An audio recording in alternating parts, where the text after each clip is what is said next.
Good evening. This is Debra V. Wilson in Northern Illinois, just a hop, skip, and a jump from Chicago.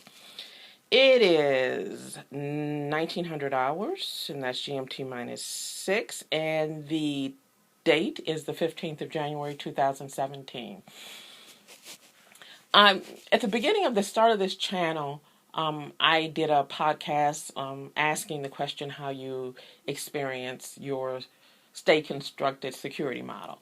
I'm re-asking that question with a particular focus and context in mind. I am an American national, and it appears that our president-elect, which is Mr. Donald J. Trump, and components of our state constructed security model have a less than harmonious relationship. And my questions I have around what appears to be a less than functional relationship is what that means for us, the civilians, the employers of both the executive and the state constructed security model, our watchdogs. I would venture to say that, in my opinion, is the executive position in terms of its, in all cases, but my context is the state constructed security model intersecting the executive role. The executor is standing in for we the people. It's not practical, it's not appropriate, it's not reasonable to think that 300 plus million people in this country cannot interact with the security services. That's not rational. It's not going to happen. So we have someone acting on our behalf. And in this particular case, it's the executor. So what happens? What does that mean? What are our expectations? Should our expectations change if those two entities appear not to have a harmonious relationship? My answer would be no. Is it unfortunate? Should we be concerned if those two entities have a less than harmonious functional relationship? Without a doubt, we should be concerned. I am concerned, and I'm not alone in that concern. But do we need to should we bear the burden of the feelings of either the executor or the security apparatus? No.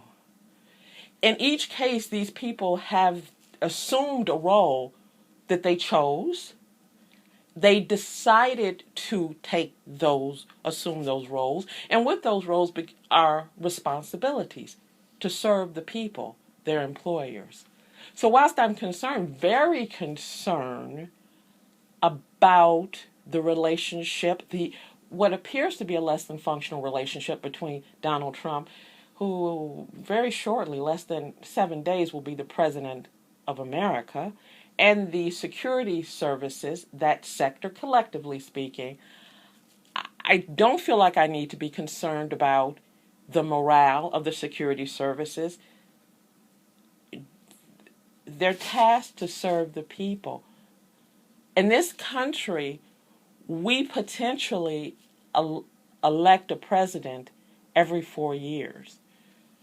Those relationships and dynamics shift and change. And even if we keep the same president for 2 terms, that's 8 years. Within the 8 years, all manner of dynamics happen in those relationships. I don't want to have to go to sleep at night wondering, are they happy working together? The only thought I want to have is that they're functionally working to serve this nation. I am confused and troubled by discussions about the morale of the security services. I would like to think there is a functional relationship with all of our entities within the U.S. government.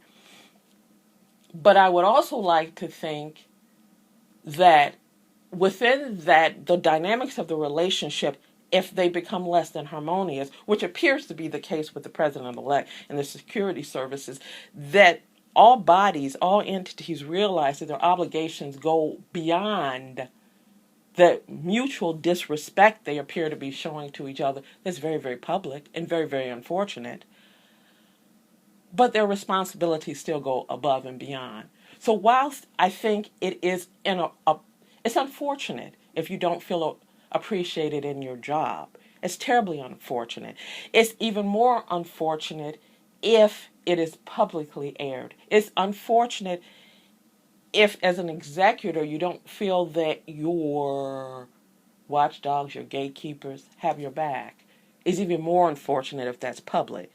But it doesn't minimize the role, the obligation that all entities have, that above and beyond their morale, above and beyond their public feelings, they're still serving the people who employ them, who pay their salaries, the people. That's my opinion. Those are my thoughts. My question to you is, how do you experience your state-constructed security model? This is Debra V. Wilson, the 15th of January, 2017. I'm just a hop, skip, and a jump from Chicago in northern Illinois. Thank you.